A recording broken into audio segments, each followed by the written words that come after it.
Hey everybody, I'm Zach. And I'm Jesse. And you're watching In Depth on Now You Know.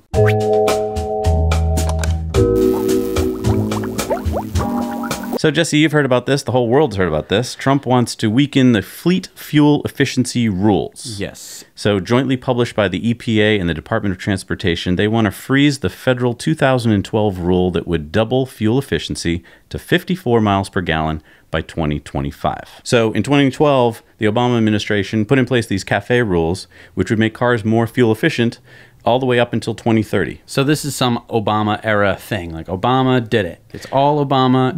There's no precedent. It was just he did it because he's crazy. Well, actually, so that was a new rule. But before that, there still were standards that were getting more and more efficient. So other Republican presidents, for instance, had similar rules. So it's not like Bush had the same thing. Exactly. Okay. It just the numbers changed, but yeah, all cars were supposed to get more and more fuel efficient. Right. The reason for this is it would significantly cut the nation's greenhouse gas emissions while saving billions of barrels of oil.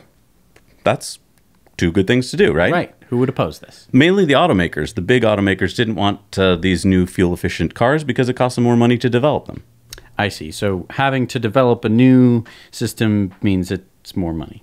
Right. Okay. The Trump administration wants to do away with these stricter regulations, and they also want to challenge whether individual states can set their own more strict rules about tailpipe emission standards, like CARB, which is the California Air Resources Board. So as you know, a whole bunch of states have signed on to California's more strict regulations, and so certain states like California, Massachusetts, and so forth have stricter regulations than the federal regulations. I see. And so isn't this... I know that we have a lot of European viewers, and so maybe they're not as up on American politics, or at least historical American politics. Didn't we used to have kind of a federalist kind of system, and then we realized that, the states having power is actually kind of a good thing? Oh, right. You're going even farther. You're going back into American history. Going way back in time. Right. Yeah. So we've always had a competition between the federal government and the states' rights, right, versus federal rights. Right. We've always tried to find some balance between them. But, right. So there's a bunch of states that said, hey, we don't like the federal standards. We want to go stricter. And in most cases, in most laws, states can go stricter. Right.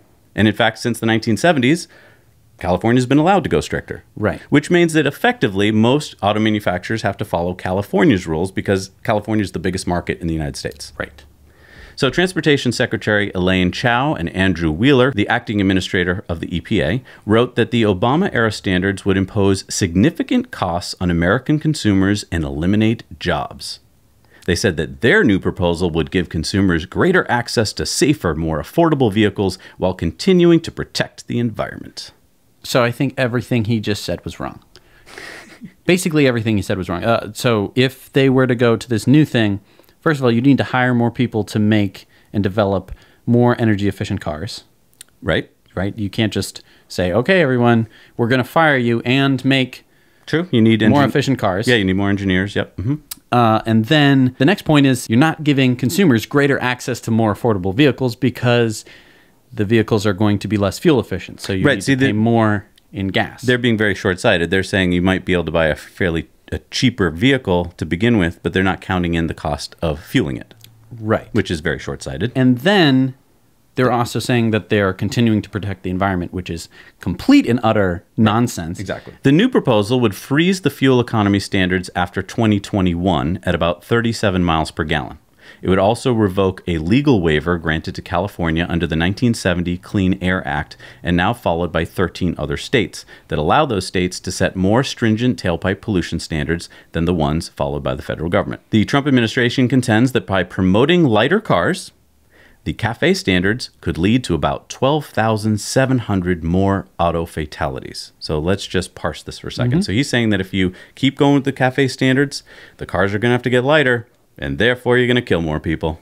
Good scientific thinking. So this is an interesting point because during the Obama administration, they did an analysis of the same rule and found that improving the fuel economy standards would actually lead to about 100 fewer auto-related casualties. So somebody's got to be wrong. Somebody's got to be wrong. I'm not saying that either of them are right, but at least one or both of them have to be wrong. And then good logic. Here's the thing. You're factoring in all the deaths from car crashes. Yeah, let's just ignore the other deaths. Let's just, oh, it doesn't matter how many PM 2.5 particles are released. We don't care about smog. We don't care about anything to do with air quality. We don't care about the environment. We don't care about sea level rise or the costs associated with that, or the fatalities related to that. No, in fact, I'd like to read a quote here from Senator John Barrasso, who's the Wyoming Republican, who is chairman of the Senate Environment and Public Works Committee. I applaud the Trump administration for proposing new standards for cars and trucks. Unless the Obama administration's punishing standards are changed, consumer choice will be limited and the cost of vehicles will skyrocket. First of all, why is the cost of vehicles going to skyrocket we've been doing this for years. Right. Every year the cars come out more and more efficient. Has the cost skyrocketed? No, you can still get a crappy sedan for the same amount of money. Not, maybe it's not the same as it was back in the 70s, but the dollar isn't worth the same. So let's, if you in fact, cars are ridiculously cheap. Let me just point out. Right. And then consumer choice will be limited. We've been doing this for years. Right. Do you have this is like one car choice? Is this Soviet Union? Like, do you have one car to choose from? It's really weird that, just going up by a little bit more. This is, a bit more than the standards previously were, but it's just a joke. It's just a complete joke. The Trump administration will ask the public to formally submit comments on the rule. It will then consider those comments, or not consider them, and issue a final version of the rule most likely this year. So the public does have a chance to weigh in here. California's governor, Jerry Brown, said they will sue, tying up the legislation in limbo, which is why many car makers, in fact, asked the administration not to push for such a pullback. So this is kind of funny. The car makers who were originally kind of not in favor of these CAFE standards are going, whoa, whoa, whoa, that's way too big a pullback. You're going to get sued. Right. That's going to tie everything up in court. We're now not going to know what to make. Right. And we'd rather know what to make. Here's a tweet from August 2nd from Governor Brown stating, California will fight this stupidity in every conceivable way possible. The Attorney General for California, Xavier Becerra, intends to work with at least 18 other states to file a suit against the plan. So there you go. This isn't going to happen anytime soon. Because even if the federal government is allowed to back off on CAFE standards, the states are going to be able to continue their own. Right. And there's really very little chance that the federal government is going to be able to undo this, pretty old precedent. I mean, really? You're gonna back off on this thing that's been going on for over 30 years? So let's say that the federal government backs down on their standards, but the state gets to keep theirs. Mm-hmm. So now are you going to have different car standards for different states? So I'll drive out of Massachusetts, and at the border, I'll have to check in with the next state and see if I'm allowed to legally drive into their state with my car? Right. Or are they going to make different cars for different states? So I bought an Iowa Chevy Malibu. It gets, 25 miles to the gallon, and I can't drive it into any of my neighboring states because they don't allow it. Maybe it'll be called the Chevy Iowa. It'll be named after the state. Maybe, but that's crazy. And then you won't be able to drive into the other state because they're like, whoa, whoa, whoa, get that piece of crap out of here. And then, they're going to have to make here's the thing. They knew that they didn't have to do this. The car manufacturers knew that they would not have to meet this standard, that they would lobby and that they would whine and drag their heels enough to the point where they didn't have to meet these standards. And they were banking on that. They were totally, completely banking on it. And the fact that the car makers are backing down shows that this is actually being backed by big oil. Mm-hmm. What's going on here is that big oil, wants you to keep putting big gasoline into your car. Right. They don't want you to get 50 miles per gallon out of your 1 gallon of gasoline because that's less money in their pocket. Way worse, for them. Right. They're the ones who are behind this even more because you haven't heard them saying anything about rolling this back. Right. Now, let's talk about how this affects Tesla because we are big Tesla fans here. Mm-hmm. If Trump's plan goes into effect, then zero emission vehicle credits or ZEV credits will go away. So let's first explain a little bit about what ZEV credits are. Right. Why are they in place? So they were put in place to incentivize car manufacturers to move to zero emissions vehicles. So they're an incentive to make something, a hybrid or a full battery electric vehicle. Right. And so basically, if you, let's say as GM, don't produce enough every year, then you have to buy credits from manufacturers that do. Now, Tesla only makes EVs, so they have plenty of credits to sell every year, and they sell them on the market, and they sell them to companies like GM. So let's look at this chart here. For instance, in the first quarter of 2018, Tesla sold $50 million in ZEV credits. Oh, wow. That's a lot. That's a lot of money. Yeah, okay. And for instance, in 2017, they made $280 million in ZEV credits. But if you look at this chart, this is charting their revenue versus how much they got in ZEV credits. So as you can see that in the beginning, around 2012, 2013, those ZEV credits, they mattered a lot because look how low their revenue was. Right. It was a big percentage of the revenue. Right. Big chunk was ZEV credits. But now look how big that blue line keeps going up there. Right. And the ZEV credits are just tiny, tiny. In fact, look at this pie chart. So this is all of their revenues from 2013 to present. And the blue is their revenues. And the red little sliver is how much they made from ZEV credits. So you can see that it's less than 3% of their revenues was from ZEV credits. Right. Now, I want to point out those ZEV credits over the years of 2013 through the present were about $1 billion in credits. And those were mainly paid for by other car companies. Right. So thank you, GM and other car companies for paying. Helping to support Tesla because they didn't develop their own. Right. They could have taken that $1 billion and developed it into, you know, some kind of an electric car. I mean, and to be fair, GM did make the Bolt. Yep. And that prevented them from having to pay buy as many ZEV credits from Tesla. But Ford certainly, you know, they had their Ford Focus Electric, which I only heard of, you know, before, just before they're about to get rid of it. Right. So, I mean, this shows that the plan worked. And I want to point out, this was a state-made plan. This was from CARB, the California Air Resources Board. This was not a federal plan. Right. And that's one reason why the Trump administration hates it, because it's forced the car makers to pay companies like Tesla for these credits. And I think it worked. I mean, what it did was it gave an incentive to make cars that don't pollute and heat up our planet. Right. It's too bad that this is going away because there definitely needs to be more electric car companies in the world because, you know, Tesla just really can't be the only one. I mean, they certainly could turn into that, but it would be great if there were other car manufacturers that could benefit from this the same way that Tesla did, because it's a pretty good way to do it. I want to read this quote from the proposal. This regulatory mandate has required automakers to spend tens of billions of dollars to develop products that a significant majority of consumers have not adopted, and consequently to sell such products at a loss. So this is basically directly GM whining about selling the Bolt. They made a pretty unattractive car. I mean, some people bought one, wanted it, got it, love it. I'm not saying that it's a bad car, but it certainly doesn't have the same appeal as the Tesla Model 3. Well, and they lose money on every sale. Exactly. So they didn't invest in the same way that Tesla invested. You know, GM has to buy all of their batteries from LG Chem, so they're basically making a loss on every single car.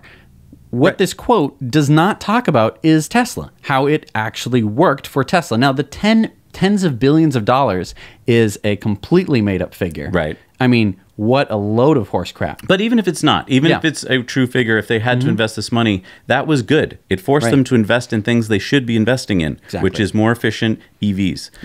And the other thing this isn't talking about is Tesla is one of the American car companies now. It's no longer this little baby infant startup thing, incubator. Right. This is as big as Ford, if not bigger in terms of market share. Right. And so if you're the American government, you should be thinking about this American company. Right, that's growing. I mean, let's talk about it. The Model 3 has just taken 52% of its market, of the premium midsize sedan. And that's with that, it just started. They just started pumping them out of the factory. It's going to just gobble up that sector. I mean, you know, a majority of consumers have not adopted. They're just they haven't made enough cars for consumers to buy enough of them. Right. There's going to be 500,000 sales of the Model 3 that we know of right now. Right. And that's just of people who heard about it, of a company that does not advertise. Now, I've seen a bunch of press reports that say, well, when the ZEV credit goes away, Tesla is doomed because they need so much money. They've been relying on it so much. And again, let's go back to this chart.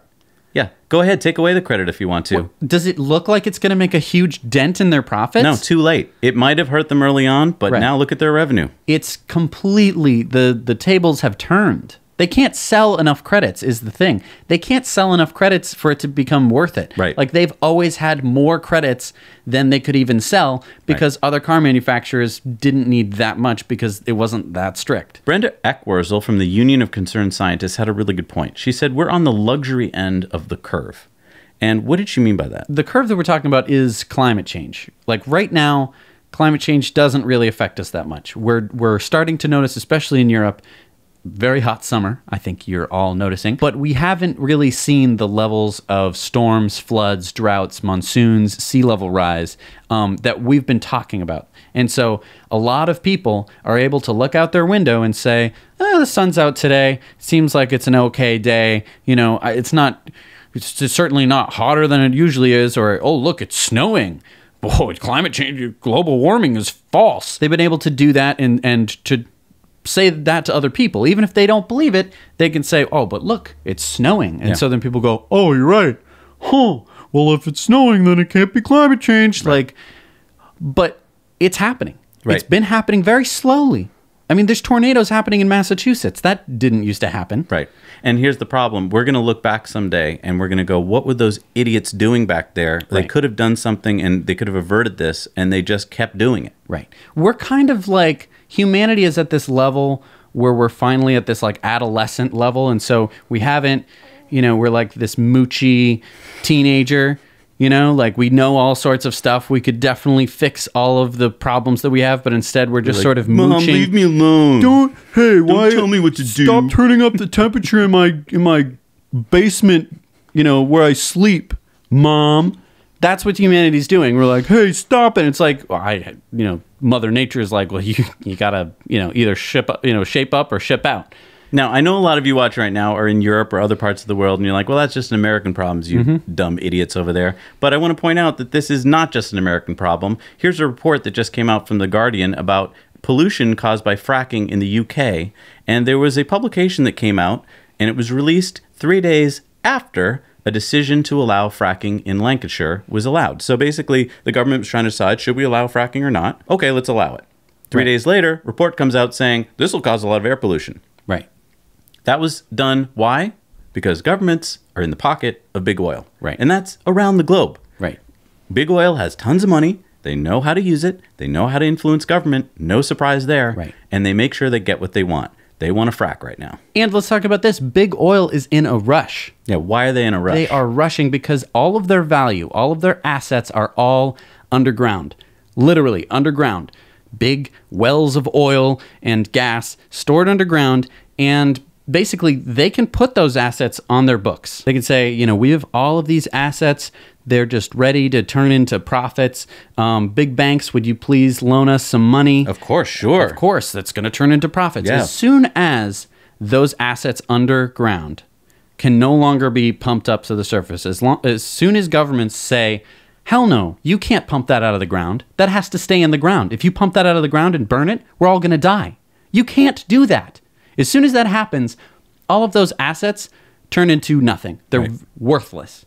And so big oil, they're not stupid. Nope. They know this. They know that as soon as the governments turn, and they know that it's going to happen at some point, they know that as soon as that happens, all of their money, all of their influx of cash goes away. I want to remind you, the biggest oil companies in the world reap in over $5 trillion in revenue every year. Yep. $5 trillion.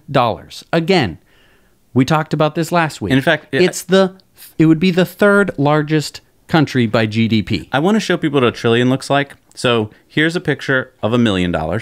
Here's a picture of $1 billion. Here's a picture of $1 trillion. Right.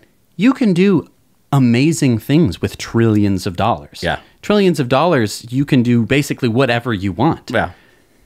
And they do. The sad thing is, they're not like accomplishing anything. They're not creating. They're not discovering. They are just accumulating. Right.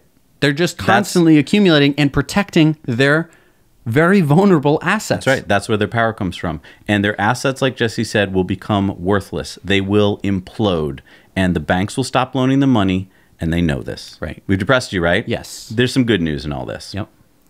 It just doesn't matter. In fact, Bill Murray. Right. It just doesn't matter.